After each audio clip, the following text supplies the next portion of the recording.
Kanalıma hoş geldiniz.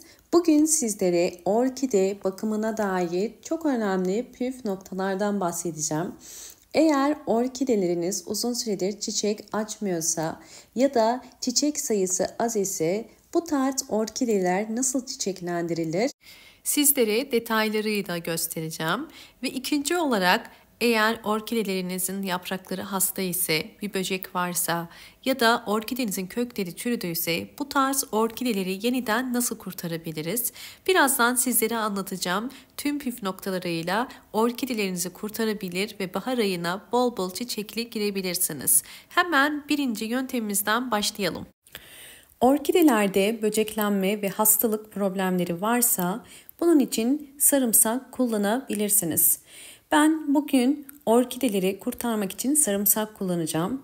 2 diş sarımsak yeterli ve bu sarımsakları ince ince küçük dilimlere ayıracağım. Sarımsak içerisindeki yüksek antioksidan özelliği sayesinde eğer orkidelerinizde böceklenme, hastalık problemleri varsa mutlaka kullanmanızı tavsiye ederim. Düzenli aralıklarla eğer kullanırsanız özellikle orkidelerinizdeki böcek ve hastalıklardan kurtulabilirsiniz. Ve sarımsağın orkidelere diğer bir faydası, eğer orkidenizin kök sayısı az ise özellikle sarımsak içerisinde bulundurduğu mineraller sayesinde orkidelerinizin yeni kök çıkarımını da kuvvetlendirir.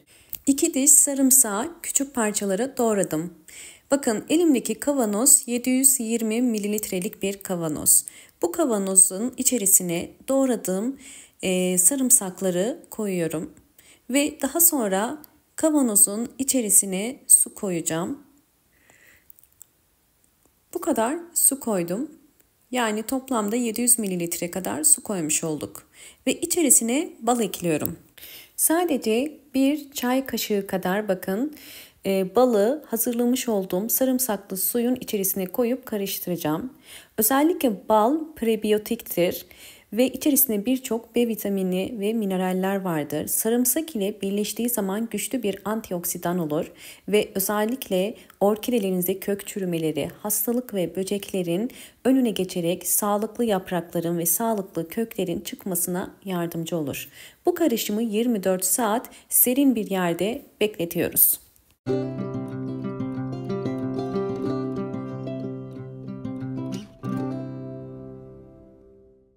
24 saat beklettiğim sarımsaklı bal karışımını şimdi süzüyorum. Sarımsak tanelerinin suyun içerisinde kalmaması gerekiyor. Elimdeki borcam bakın 600 milimlik sadece bu karışımdan koydum. Bunu 1 litreye tamamlayacağım. Yani üzerine 400 mililitrelik suda koyuyorum. Hazırladığım bu karışımı bir püskürtme kabının içerisine biraz ekliyorum. Çünkü 2 farklı yöntemiyle kullanacağım. Bir, orkidedeki yaprak hastalıkları için, ikincisi ise sıvı bitki besini olarak vereceğim. Hemen birinci yöntemimizden geçelim. Bu karışımı özellikle hastalıklı orkidelerinize vermenizi tavsiye ederim. Tabii ki sağlıklı orkidelere de verebilirsiniz. Bakın orkidelerde bu tarz yaprak hastalıkları çok sık karşılaştığımız bir hastalık ve çok bulaşıcıdır. Diğer orkidelere de geçer. Eğer orkidenizde bu tarz yaprak hastalıkları varsa mutlaka orkidenizi diğer çiçeklerden uzaklaştırmanız ve hemen bunu tedavi etmeniz gerekiyor. Ben şimdi hazırlamış olduğum karışımı bu hastalıklı orkide yapraklarına sıkacağım. Bunu hiçbir şekilde kurutmuyoruz bakın. Bu şekilde hem yaprakların üst kısmına hem de alt kısmına sıkacağım. Bu karışım orkidenizdeki bu hastalığın kısa sürede durmasına ve zaman içerisinde yeniden sağlıklı kök ve yaprak çıkarmasına yardımcı olacaktır. Bu tarz hastalıklı yapraklara haftada bir kere sıkmanız gerekiyor ve bu şekilde güneşlendirmeniz gerekiyor. Bakın sıktıktan sonra özellikle bol havadar ve güneş alan bir yere koymanız çok faydalı olacaktır. Çünkü kendi kendini bu karışımlı su ile kuracaktır. Böcekler bu tarz sarımsaklı su gibi güçlü antioksidan içeren karışımlarla maruz kaldıkları zaman kaçarlar ve zaman içerisinde nefes alamayıp ölürler. Bu da orkidenizdeki hastalığın durmasını sağlar. Evet bakın elimde bu şekilde hiçbir yaprağı olmayan bir orkide var. sizlere köklerini de göstermek istiyorum. Birçok kökü de çürümüş. Daha önce sizlere hiç yaprağı olmayan orkideleri nasıl kurtardığımı birçok video ile gösterdim. Şimdi bu orkidemizi de kurtarmak için yine bu karışımı kullanıyorum. Orkidemizin yeni yaprak ve çürüyen kökleriyle beraber bu çürümelerin durup yeni bir kök çıkarabilmesi için de bu karışımı bakın yine aynı şekilde kullanıyorum. Bu orkideyi ayda bir kere bu karışımı verebilirsiniz ve bol ışık alan bir yerde bekletmelisiniz. Üçüncü metot olarak özellikle çiçek açmayan orkidelerde yeniden çiçek açabilmesi için ayda bir kere 5 yemek kaşığı kadar her bir saksıya bu karışımdan veriyoruz. Daha sık vermenize gerek yok. Ayda bir kere vermeniz bol bol çiçek açmasına yardımcı olur. Ve bu orkidelerimin aylar içerisindeki gelişimlerini sizlerle paylaşacağım.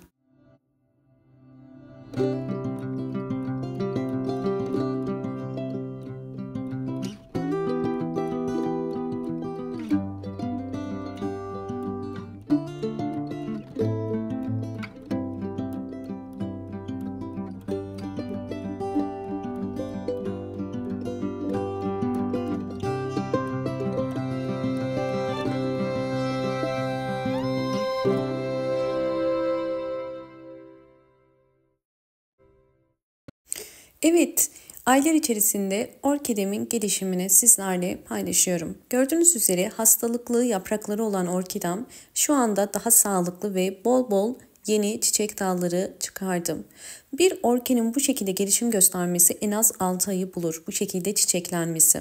Bunun için sabırlı olmanız ve düzenli aralıklarla mutlaka bu sizlere anlattığım püf noktaları uygulamanız gerekiyor. Bakın yapraklarını görüyorsunuz. Hastalıklı orkide yaprakları şu anda daha sağlıklı. Çünkü düzenli olarak kullandığım için hastalık durdu ve orkide yaprakları giderek canlanmaya başladı. Ve aynı zamanda bol bol yeni çiçek dalları da çıkardı. Zaten sağlıklı bir orkide yaprakları ya da kökleri varsa orkideniz çiçek açar. Bu da yine hiçbir yaprağı olmayan orkidem. Bakın gördüğünüz üzere bu orkidemde 6 ay içerisinde bu şekilde bir gelişim gösterdi. Orkidemin şu anda yeni bir K2 yani küçük bir orkide olduğunu görüyorsunuz. Şu anda birkaç tane yaprağı var ve aynı zamanda yeni yaprak da çıkarmaya devam ediyor. Bakın köklerini de göstermek istiyorum sizlere. Gördüğünüz üzere kökleri de şu anda daha aktif ve canlı, bol bol yeni kök çıkarmaya başladı. Orkidelerinizin kökleri kendini yenilemeye başladığı zaman yaprak da çıkarır. Bakın gövde kısmından da 2 tane yeni kök çıkardı ve ilk kestiğimiz yerde zaten dikkatli bakınca belli oluyor. Kökleri çürüyen, yaprakları olmayan orkideleri bu anlattığım püf noktalar ile kurtarabilirsiniz. Ve zaman içerisinde orkideleriniz bu şekilde bol bol çiçek açar ve yeni yapraklar çıkarır. Özellikle orkidelerin bol ışık alması çok önemli. Bu aşamada mutlaka orkideleriniz bol ışık alması gerekiyor. Şu anda ilkbahar ayına girdiğimiz için artık bütün orkideler için yeni kök, yeni yaprak ve yeni çiçek dalı çıkarma dönemi. Özellikle bu dönemde sıvı bitki besinleri vererek orkidelerinizi bol bol güçlendirin. Umarım bu anlattığım bütün püf noktalar sizler için faydalı olmuştur. Videomu buraya kadar izlediyseniz ve beğendiyseniz hemen beğen tuşuna basıp kanalıma da abone değilseniz eğer bana destek olmak için abone olabilirsiniz. Hoşça kalın, sağlıkla kalın.